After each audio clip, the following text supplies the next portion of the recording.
창세기 25장 28절에서 31절까지 말씀, 주신 하나님 말씀 제가 봉독해 올리겠습니다. 이삭은 에서가 사냥한 고기를 좋아하므로 그를 사랑하고 리브가는 야곱을 사랑하였더라. 야곱이 죽을 쑤었더니 에서가 들에서 돌아와 심히 피곤하여 야곱에게 이르되 내가 피곤하니 그 붉은 것을 내게 먹게 하라 한지라. 그러므로 에서의 별명은 에돔이더라. 야곱이 이르되 형의 장자의 명분을 오늘 내게 팔라. 아멘. 지난해 한국에서는 아주 재미있는 경연 하나가 펼쳐졌습니다. 보통 경연이라고 하면은 노래자랑이나 악기 연주 같은 대회를 생각하기 쉽습니다. 그러나 그 경연은 좀처럼 보기 힘든 요리 경연 대회였습니다. 제야에 숨어 활동하던 소위 동네 중국집 주방장 아저씨들부터 인류 호텔 레스토랑의 셰프까지 100명의 음식 고수들이 한자리에 모여서 오직 음식 맛 하나만으로 승부를 펼친 이 경연을 넷플릭스에서 흑백 요리사라고 하는 제목을 붙여서 방송에 큰 인기를 끌었습니다. 프로그램 제목을 왜 흑백 요리사로 붙였는지 그 이유를 정확하게 알 수는 없지만 음식을 만드는 과정에도 흑과 백으로 표현될 만큼 엄청난 심적인 갈등이 존재할 수 있음을 짐작해 볼 수 있습니다. 오늘 본문 말씀 속에도 3명의 요리사가 등장합니다. 그들은 각자의 음식을 만듭니다.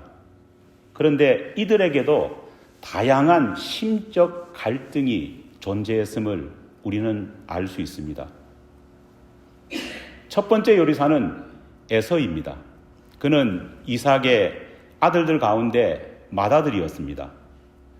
흥미로운 것은 이삭의 아내 리브가가 출산할 때 둘째 아들이 첫째 아들의 발꿈치를 잡고 동시에 태어났다는 겁니다.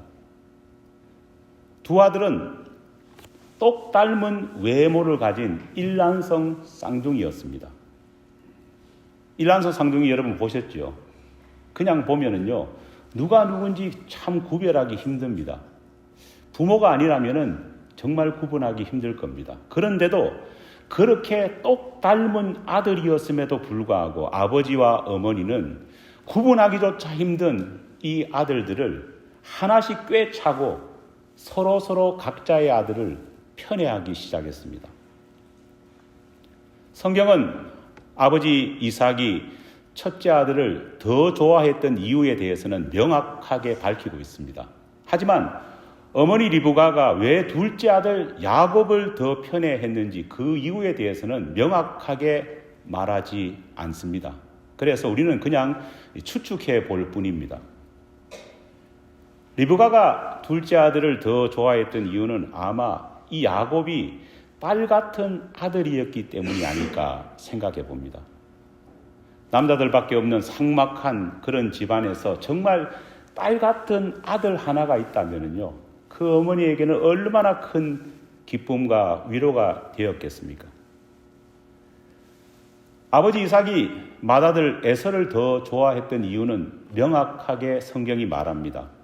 물론 그 아들이 가문을 이어받을 맏아들이었기 때문에 특별한 애정이 있었으리라 짐작할 수 있습니다. 하지만 성경은 아버지가 에서를 더 사랑했던 이유는 남다른 요리 솜씨가 있었기 때문입니다. 그 요리 솜씨가 아버지를 매혹시켰기 때문입니다. 매일매일 사냥에 잡은 신선한 고기로 음식을 만들어서 에서는 아버지에게 그 음식을 드렸습니다. 그 음식이 얼마나 맛있던지 아들이 차려준 음식 때문에 아내가 만들어주는 음식이 생각나지 않을 정도였습니다. 여러분, 큰 위기가 아닐 수 없습니다. 하지만 에서는 아버지의 입맛을 사로잡았지만은 아버지의 마음까지 사로잡는 요리사는 되지 못했습니다. 아버지는 아들의 요리를 먹으면서 입안의 즐거움은 누렸지만은 허기진 배는 채웠지만 아버지는 아들의 음식을 받아 먹을 때마다 마음 속에는 허기가 더 졌습니다. 왜냐하면 이 맏아들이 하나님을 제대로 믿지 않았기 때문입니다. 앞으로 하나님이 세워주신 이 믿음의 가문을 이끌어야 될 장자임에도 불구하고 믿음의 제목으로서의 모습이 전혀 보이지 않았기 때문입니다. 에서는 음식을 만드는 남다른 재능은 있었지만은 하나님이 주신 그 달란트를 사용해서 사람의 마음을 위로하고 사람의 영혼을 살리는 그런 요리사는 되지 못하는 것입니다. 두 번째 등장한 요리사는 야곱입니다. 쌍둥이라서 그런지 첫째만큼 둘째도 음식 솜씨가 좋았습니다. 둘 사이에 차이가 있다면 음식을 만드는 목적이 달랐습니다. 형은 아버지를 섬기기 위해서 음식을 만들었습니다. 하지만 동생은 자신의 이익을 위해서 아버지와 형을 속이기 위해서 음식을 만들었다는 겁니다. 그가 만든 음식은 다른 사람들에게 기쁨의 도구가 되는 것이 아니라 범죄의 도구로 활용되었습니다. 어느 날 갑자기 야곱이 분주해졌습니다. 사냥 나갔던 형이 이제 집으로 돌아올 시간이 되었기 때문입니다. 야곱은 생각합니다. 오늘은 반드시 형이 가진 장자권을 뺏어야 되겠다. 하루 종일 벌판에서 뛰어다니면서 사냥을 다녔던 에서는 정말 배가 고파 죽을 지경이었습니다. 그런데 집에 도착해 보니까요, 동생이 만들고 있는 그 죽 냄새가 에서를 정말 미치게 만들었습니다. 여기서 한 가지 바로잡고 싶은 것이 있습니다. 많은 분들이 당시 야곱이 끓였던 이 죽을 무슨 죽이라고 생각합니까? 팥죽이라 생각합니다. 하지만 성경 어디에도 팥죽이라고 하는 말은 없습니다. 에서가 야곱이 끓인 죽을 보면서 그 붉은 것을 좀 내게 달라고 말하니까 붉으니까 반드시 그 죽은 뭐라고요? 팥죽이겠거니. 우리나라 사람이 그렇게 예상을 한 겁니다.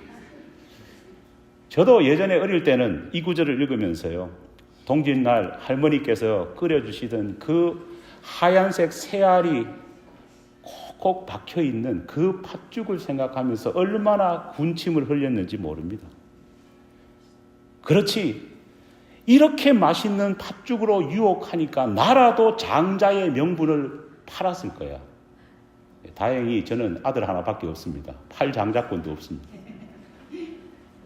하지만 히브리어 원어 성경을 찾아보면 그날 야곱이 끓였던 죽은 팥죽이 아니라 렌틸 콩으로 만든 스튜였습니다.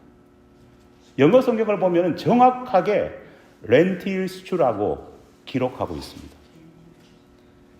사람의 마음은 참 간사한 것 같습니다. 야곱이 끓였던 죽이 팥죽이라고 생각했을 때는, 야, 나라도 그 팥죽이면은 장자의 명분을 팔지, 나라도 유혹당했거니, 그렇게 생각이 드는데 갑자기 렌틸콩 죽이라고 생각하니까 이런 생각이 확 사라집니다. 그런 생각이 들었습니다. 미친 것 아니야? 왜 이렇게 맛대가리도 없는 그런 음식을 팔아서, 그런 음식 때문에 장자권을 팔았지, 이런 생각만 드는 겁니다. 여러분, 어디 저만 그렇겠습니까? 여러분, 팥죽이 맛있습니까? 렌틸콩 죽이 맛있겠습니까? 에서는 음식으로 다른 사람을 섬기는 착한 요리사였습니다. 하지만 그는 사람들의 입은 즐겁게 해주었지만은 사람들의 마음속의 허기는 채워주지 못했습니다. 하나님이 주신 놀라운 재능으로 사람들의 영혼의 허기까지 채워주었다면, 그런 요리사였다면요, 얼마나 좋았겠습니까? 그에 반해 야곱은 나쁜 요리사였습니다. 그는 사람들의 마음을 아프게 만드는 그런 요리사였습니다. 그는 하나님께서 그에게 주신 놀라운 달란트를 다른 사람을 부수고 다른 사람들을 파괴하는 그런 일에 사용했습니다. 만약 이 야곱이 하나님이 주신 그 좋은 달란트로 믿음 약한 형이 믿음 강한 장자로서 세워지는데 일조하는 도구로 그 달란트를 사용했다면 여러분 얼마나 좋았겠습니까? 형님, 제가 끓인 이 죽을 먹고 형님 저와 같이 기도하고 저와 같이 성경 읽고 저와 같이 함께 열심히 신앙생활 해봅시다. 이렇게 말하는 요리사였다면요, 얼마나 좋았을까요? 비록 본문 말씀에는 이름이 구체적으로 언급되고 있지는 않지만은 이삭의 집에는 또 한 명의 요리사가 있었습니다. 바로 리브가입니다. 리브가는 자신이 가진 요리 솜씨로 특별한 요리를 가지고 첫째 아들과 남편을 속였습니다. 자신이 낳은 두 아들을 영원히 원수지게 척지게 만들었습니다. 하지만 그녀가 지은 죄는 이것만이 아닙니다. 그녀는 요리사로서 최악이었습니다. 왜냐하면 리브가는 큰아들의 레시피를 베껴서 남편을 속일 요리를 만들었기 때문입니다. 말 그대로 그녀는 악한 요리사였습니다. 남이 피땀 흘려 만들어낸 그 요리법을 훔쳤던 도둑 요리사였기 때문입니다. 만약 그녀가 하나님께서 주신 이런 놀라운 요리 솜씨를 가지고 정말 그녀의 필적할 만한 또한 요리 솜씨를 가지고 있는 두 아들과 함께 하나님이 원하시는 일을 했다면요, 얼마나 놀라운 파급 효과를 가지는 그런 믿음의 가정이 되었겠습니까? 여러분, 요리를 할 때 가장 중요한 것이 무엇일까요? 신선한 식재료? 아니면은 남다른 레시피? 아니면은 값비싼 정말 좋은 조리 도구? 저는 그 무엇보다도 가장 중요한 것은 뭘까요? 손맛이라고 생각합니다. 그렇다면 이 손맛이라는 것은 무엇일까요? 손을 씻고 나서 난 육수가 손맛일까요? 그렇다면 인도 사람들이 요리 제일 잘하죠. 왜냐? 인도 사람들은 손으로 그냥 길거리에서 요리 막 만들지 않습니까? 떼국물이 뚝뚝 떨어진다면요, 그것을 가지고 손맛이라고 한다면은 진정한 육수는 거기에 있지 않겠습니까? 아니면 야채를 채 썰다가 칼에서 베어서 손에서 나오는 내 피맛이 손맛일까요? 결코 아닙니다. 어느 요리 전문가가 손맛을 이렇게 정의해 놓은 것을 제가 본 적이 있습니다. 그분은 손맛을 음식 만드는 사람의 마음의 맛이다, 그렇게 표현했습니다. 똑같은 재료, 똑같은 레시피, 비슷한 조리 도구를 사용해서 만들더라도 유독 맛을 내는 사람, 특별한 맛을 내는 사람들이 있습니다. 그들이 그렇게 맛을 내는 이유는 남다른 마음의 맛이 있기 때문입니다. 여러분, 인류 호텔 요리사가 온갖 고급 재료를 다 집어넣고 온갖 조리 도구, 멋진 조리 도구로 만든 그렇게 끓인 그 된장찌개보다 정말 소박하게 끓여놓은 어머니의 된장찌개가 더 먹고 싶은 때가 있지 않습니까? 왜 그럴까요? 어머니의 찌개 속에 담긴 어머니의 마음, 자식을 향한 마음이 먹고 싶기 때문입니다. 타국에서 살아가는 우리 역시도 어느 순간에는 어머니가 끓여주신 김치찌개가 너무너무 먹고 싶을 때가 있습니다. 저도 한 3년 전에 어머니가 끓여주신 냉이국이 먹고 싶어가지고요, 어머니한테는 하려고 하니까 좀 미안하고 이래서 장모님한테 연락을 했습니다. 장모님이 사이 사랑한다고 냉이를 또 캐셔가지고요, 미국으로 정말로 보내셨습니다. 그런데 생것을 보내야 되는데, 물론 생것이 검역에 통과될지 몰라서 그런지 그것을 쪄서 보냈습니다. 받아가지고요, 탁 펴보니까요, 어떻게 됐을까요? 예, 아름답게 썩어 있었습니다. 밥을 먹지 못해서 우리가 허기진 것도 아닙니다. 못 먹는 사람이 어디 있겠습니까? 우리가 어머니의 그 음식을 먹고 싶은 이유는 바로 우리의 마음이 줄인 것입니다. 우리의 마음이 고픈 것입니다. 어머니는 그런 우리의 마음과 우리의 줄인 심령을 채워주고 만족해주는 풍성한 마음의 맛이 있기 때문에 우리는 어머니의 음식 솜씨를 찾는 것입니다. 참 감사한 것은 우리 좋은 이웃 교회에는 남다른 손맛을 가진 교우들이 계십니다. 마음에 막 가득한 그 손으로 교우들을 섬기는 분들이 계십니다.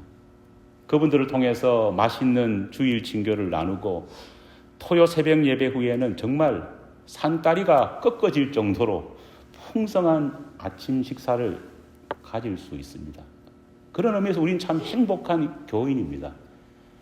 궁금하시면은 토요 새벽 예배 꼭 한번 나와보시기 바랍니다. 또 한 해 동안 다양한 모습으로 펼쳐지는 야외 예배를 위해서 자신의 집을 개방하는 정말 마음의 맛이 너무너무 예쁜 그러한 교우들도 계십니다. 그분들이 자기 집을 개방하고 자기 집 등마당을 개방해서 만드는 그런 음식들의 맛이 정말 더 좋은 이유가 뭘까요? 타국에 살고 있는 우리가 그분들의 모습을 통해서 부모님의 마음, 어머니의 마음, 하나님의 마음을 맛볼 수 있기 때문입니다. 얼마나 감사한지 모릅니다. 이런 모든 분들의 공통적인 특징이 뭡니까? 음식을 진심으로 만든다는 것입니다. 여러분, 신앙도 똑같습니다. 하나님이 기뻐하시는 신앙, 하나님의 마음을 기쁘게 하는 신앙을 하기 위해서는요, 우리가 신앙생활의 진심이어야 합니다. 믿습니까? 신앙생활의 진심이라는 것은 모든 우선순위를 무엇에 둔다는 겁니까? 신앙에 둔다는 겁니다. 모든 우선순위를 예수께 둔다는 말입니다. 규모가 아주 큰 교회에서, 음향시설이 잘 되어 있는 예배당에서 예배당을 가득 채운 수천 명의 사람들과 함께 예배를 듣는다면요, 얼마나 좋겠습니까? 저도 수천 명이 앉아있는 앞에서 목사로서 설교를 한다면요, 아마 기분이 엄청 업될 겁니다.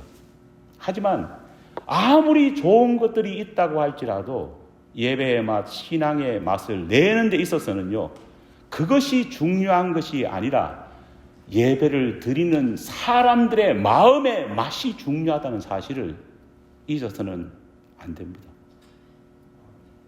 적은 교인 무리가, 적은 공동체가 예배를 드린다고 할지라도 우리가 하나님 앞에 드리는 이 마음의 맛이 진심을 다한다면, 전심을 다한다면요, 우리는 하나님의 마음을 흡족하게 할 수 있고 그 마음들이 퍼져나가서 앉아있는 우리 모두에게도 마음의 배부름을 얻을 수 있기 때문입니다.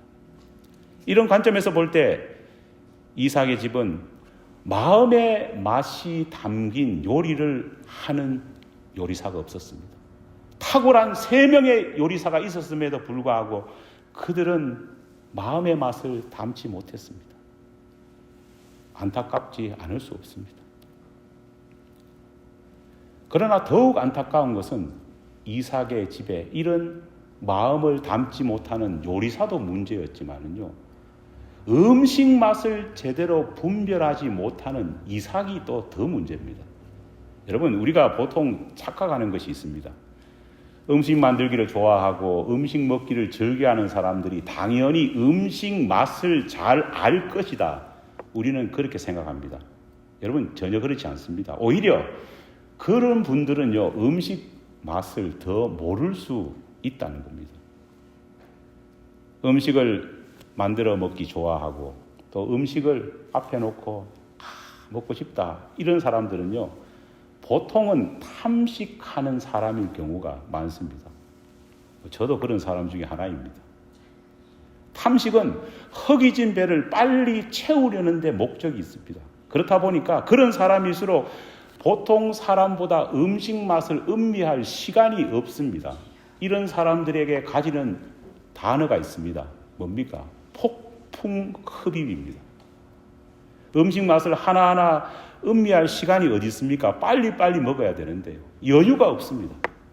하지만 미식이라는 것은 전혀 다른 개념입니다. 미식가들은 배를 채우기 위해서 먹지 않습니다. 그들은 맛을 보기 위해서 먹습니다. 제 대학교 동기 중에도요, 미식가가 있습니다. 밥을 함께 먹을 때는요, 그냥 뒤통수를 한번 때려주고 싶습니다. 새 모이 먹듯이 먹습니다. 먹으면서 된장찌개, 김치찌개 먹으면서 이것은 무슨 맛이다. 이것은 무슨 맛이다. 이것은 무슨 맛이다 하다가 친구들 다 먹고 나서 앉아서 계속 먹고 있는 겁니다. 맛을 보기 위해서 먹는 사람이 미식가입니다. 나사로에게도 두 누이가 있었지 않습니까? 마르다는 탐식가였습니다. 하지만 반면에 마리아는 미식가였기 때문에 예수님의 칭찬을 받았습니다. 하나님은 우리가 신앙을 하는 데 있어서 탐식하는 것이 아니라 미식하기를 원하십니다. 오랫동안 우리 한국교회 크리스찬들은요, 육신의 욕망이라고 하는 이 허기짐을 채우기 위해서 하나님이 주시는 진짜 은혜의 맛을 하나하나 되새기고 음미하지 못했습니다. 그저 내 육신만, 내 몸만 채우면은 다 되느니 생각해서 하나님이 주시는 은혜의 맛을요, 제대로 맛보지 못했던 겁니다. 신앙의 대식가, 믿음의 탐식가는 넘쳐났지만은, 그렇게 되라고 독려했지만은 더 중요한 은혜의 미식가가 되라고는 교회가 안내하지 못했습니다. 저같이 어릴 때부터 신앙생활을 해온 모태 신앙자들의 고질병이 있습니다. 신앙생활을 아주 오래 하고 직분자로서 아주 오래 봉사했던 사람들이 가지는 고질병이 있습니다. 그것이 뭘까요? 신앙을 탐식할 뿐 신앙을 미식하지 못한다는 문제입니다. 습관적으로 밥때가 되니까 밥을 먹는 그런 사람이 모태신앙자입니다. 그런 사람이 오랜 신앙인입니다. 오래된 직분자입니다. 도무지 하나님이 주시는 은혜에 대한 그 맛을 맛보아 알지 못합니다. 무덤덤합니다. 기쁨과 감격 속에서 신앙생활을 해야 하는데 그러지 못합니다. 하지만 하나님이 원하시는 신앙은 날마다 은혜를 맛보고 그 참맛을 되새기는 것입니다. 저는 가끔씩 오래 믿지 않고 처음 믿거나 신앙생활한 지 얼마 되지 않는 분들이요, 정말 신앙의 맛을 새록새록 느끼는 걸 보면서요, 목사지만은 부럽다라는 생각을 해볼 때가 있습니다. 그럴 때면 생각나는 것이 있습니다. 제가 우리 집에 있는 두 딸아이를 키울 때요, 첫째 아이에게 처음 귤이라는 것을 한번 줘본 일이 있습니다. 이거 알면 우리 집 사람이 크게 화를 낼 건데, 우리 사람이 모르게 애가 어릴 때 이유식만 먹을 때 귤을 한번 줘봤습니다. 난생 처음 태어나서 새콤달콤한 맛을 처음 애가 느끼는 겁니다. 얼마나 그 표정이 오묘한지요. 세상에 이런 맛이 있나라는 그런 느낌을 보이면서 환하게 웃던 큰아이의 모습이 지금도 잊혀지지 않습니다. 습관적으로 예배 드리는 사람은요, 이런 맛을 모릅니다.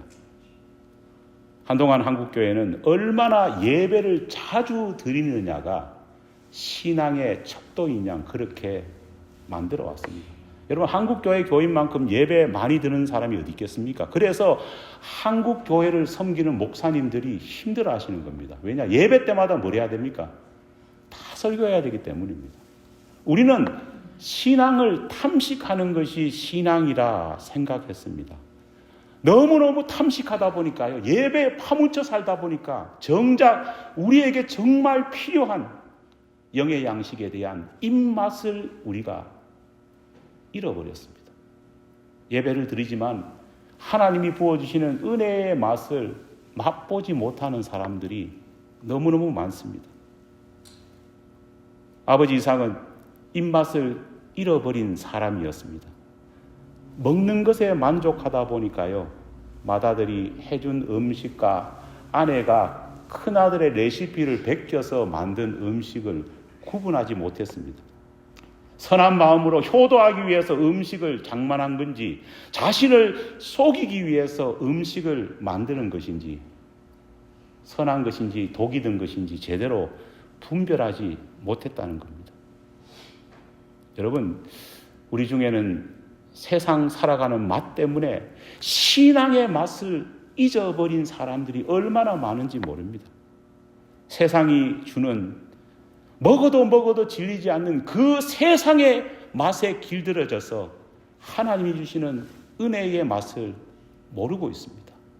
돈맛, 권력맛, 명예맛, 무한 자유라고 하는 그 맛 때문에 마치 MSG가 엄청나게 첨가된 몸에 좋지 않은 그 음식을 먹고도 맛있다고 자기 몸은 썩어 들어가는데 그렇게 탐식하는 자가 우리가 아는지 모릅니다. 하지만 그것은 참맛이 아닙니다. 그 맛에 물들면 진정한 신앙의 맛을 우리는 잊어버립니다. 시편 34편 8절 말씀입니다. 너희는 여호와의 선하심을 맛보아 알지어다. 있습니까? 시편 19편 9절로 10절 말씀입니다. 여호와를 경외하는 도는 정결하여 영원까지 이르고 여호와의 법도 진실하여 다 의로우니 금 곧 많은 순금보다 더 사모할 것이며 꿀과 송이꿀보다 더 달도다. 하나님께서 우리 모두에게 신앙의 입맛을 회복하라고 명령하시는 말씀입니다. 우리 모두가 영적 미식가가 되라는 겁니다. 사도 바울은 디도서 1장 12절에서 크레타 사람들을 향해서 이렇게 말합니다. 크레타 사람들은 예나 지금이나 항상 거짓말쟁이요 악한 짐승들과 같고 자신들의 배만 채울 줄 아는 게으름뱅이들이다. 바울은 육신의 배만 채우기에 급급한 사람들을 맹렬하게 비난합니다. 우리는 입맛을 잃은 탐식가가 아니라 입맛이 살아있는 미식가가 되어야 합니다. 나 혼자 먹고 나 혼자 움켜쥐고 나 혼자 만족하는 혼식하는 혼자 밥 먹는 신앙인이 아니라 하나님과 함께 교우들과 함께 어우러져 먹고 마시는 회식하는 성도가 될 필요가 있습니다. 여러분, 오늘 같이 예배 드리고 있습니다. 여러분은 오늘 이 주일 예배에서 어떤 맛을 느끼고 어떤 맛을 보고 계십니까? 이 예배 가운데에 분명한 은혜의 맛을 모두 느끼는 정말 신앙의 미식가들이 되시기를, 신앙의 미식 신앙을 가지는 우리 모두가 되기를 간절히 축원합니다.